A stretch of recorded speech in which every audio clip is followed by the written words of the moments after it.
며칠 전에 엔트로픽이 블로그 글 하나를 올렸어요. 클로드 만든 회사요. 거기서 재밌는 실험 결과를 공개했는데요. 같은 클로드한테 같은 걸 시켰어요. 레트로 게임 만들어줘. 하나는 $9 들었고 20분 걸렸어요.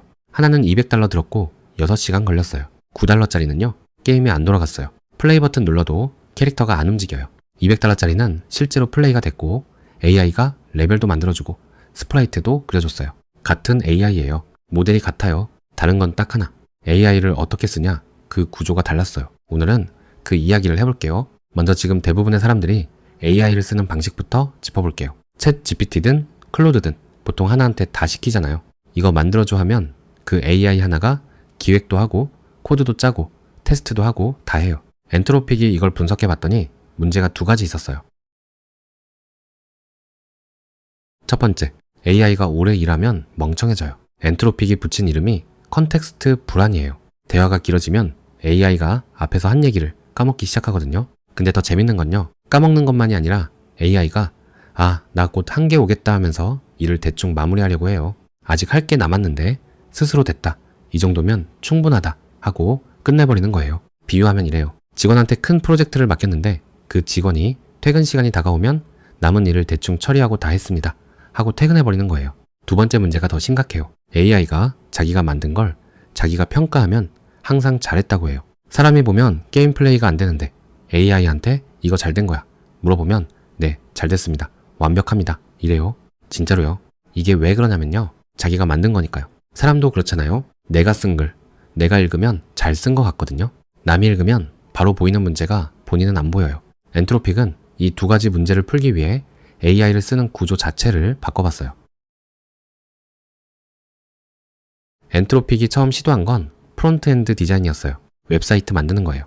AI한테 웹사이트 만들라고 하면 어떻게 되는지 아시죠? 기능은 돌아가는데 디자인이 다 거기서 거기에요. 보라색 그라데이션에 흰색 카드. 엔트로픽은 이걸 AI 슬롭이라고 불렀어요. 근데 디자인이 좋은지 나쁜지는 주관적이잖아요. 코드는 돌아가면 맞는 건데 디자인은 이게 이쁜 건가 판단하기 애매하거든요.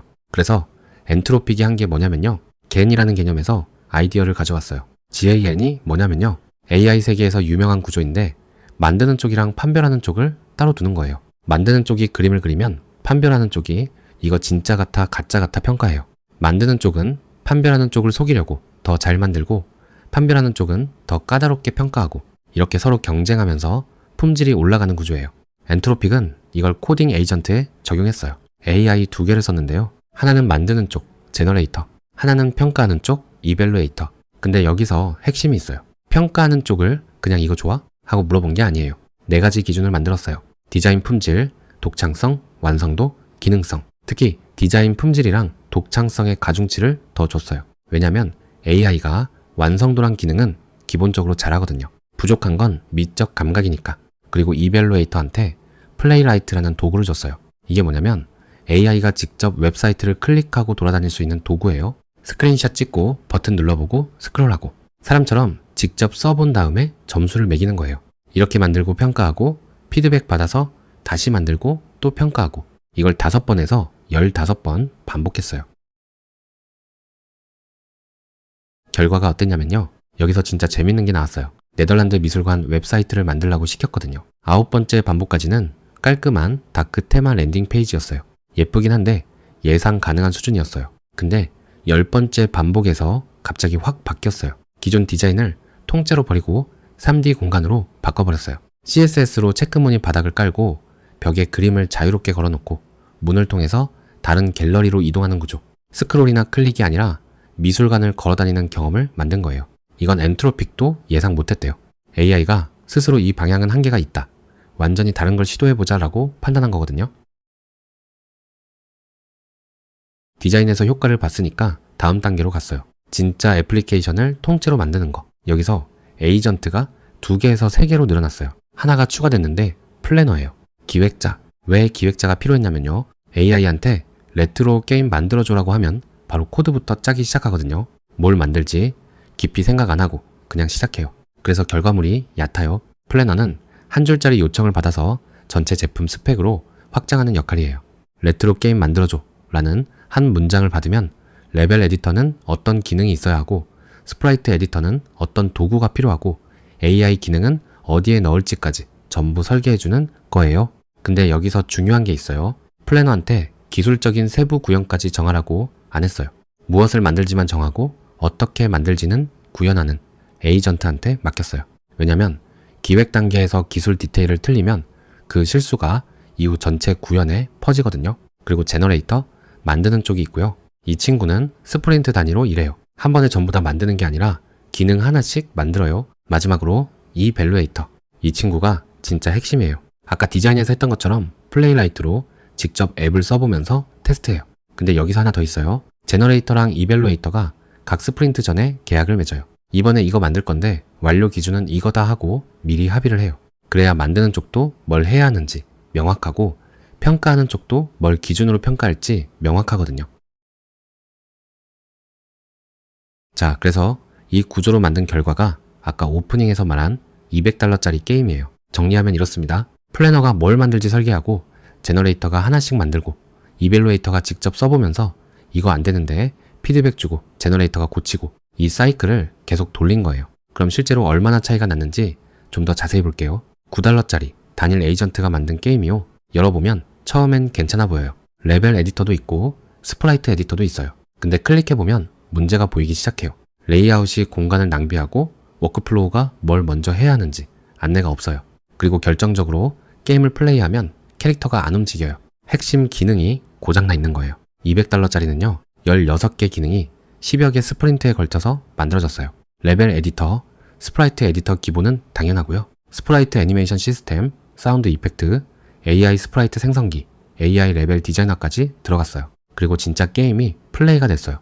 캐릭터를 움직일 수 있었고 플랫폼 위로 점프할 수 있었어요. 물리 엔진에 아직 거친 부분은 있었지만 핵심은 작동했어요. 이밸루에이터의 로그를 보면요. 진짜 꼼꼼하게 테스트했어요. 예를 들어 사각형 채우기 도구가 드래그하면 영역을 채워야 한다. 같은 기준이 있으면 이밸루에이터가 직접 테스트해보고 실패, 드래그 시작점과 끝점에만 타일이 배치되고 영역이 안 채워진다. 이렇게 구체적으로 버그를 찍어줬어요. 근데 이밸루에이터를 이 수준으로 만드는 게 쉽지 않았대요. 처음에는 이밸루에이터도 관대했어요. 문제를 찾아놓고도 별로 심각하진 않네요. 통과 이러더래요. 여러 차례 튜닝을 해서 깐깐하게 만든 거예요. 잠깐 여기서 중요한 이야기가 있어요. 이 실험을 처음 했을 때는 클로드 4.5를 썼어요. 그 후에 오퍼스 4.6이 나왔거든요. 더 좋은 모델이요. 더 좋은 모델이 나오면 이 복잡한 구조가 필요 없어질까요? 반은 맞고 반은 틀려요. 오퍼스 4.6은 컨텍스트 불안이 거의 사라졌어요. 아까 그 퇴근 시간 되면 대충 마무리하는 문제예요.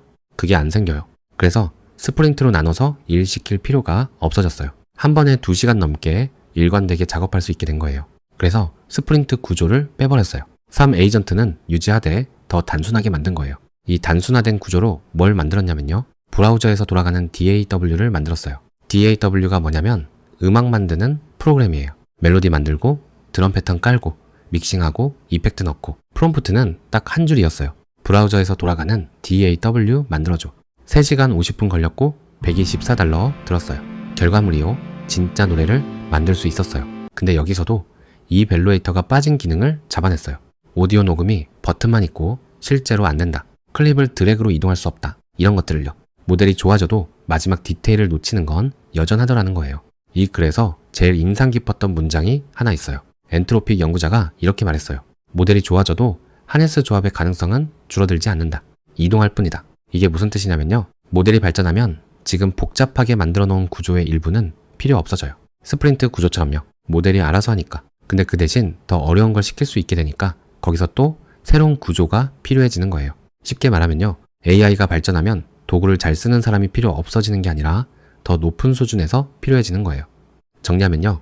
엔트로픽이 보여준 건 결국 이거예요. AI 하나한테 다 시키면 $9짜리 고장난 게임이 나와요. 기획하는 쪽, 만드는 쪽, 평가하는 쪽을 나누면 $200짜리 실제로 작동하는 게임이 나와요. 같은 AI예요. 모델이 같아요. 다른 건 구조뿐이에요. 이게 꼭 개발에만 해당하는 이야기는 아니에요. AI를 쓸 때 뭘 시키느냐만큼 어떤 구조로 시키느냐가 중요하다는 거. 그게 이 블로그 글의 핵심이었습니다. 원문 링크는 설명란에 넣어둘게요. 관심 있으신 분들은 직접 읽어보셔도 좋습니다.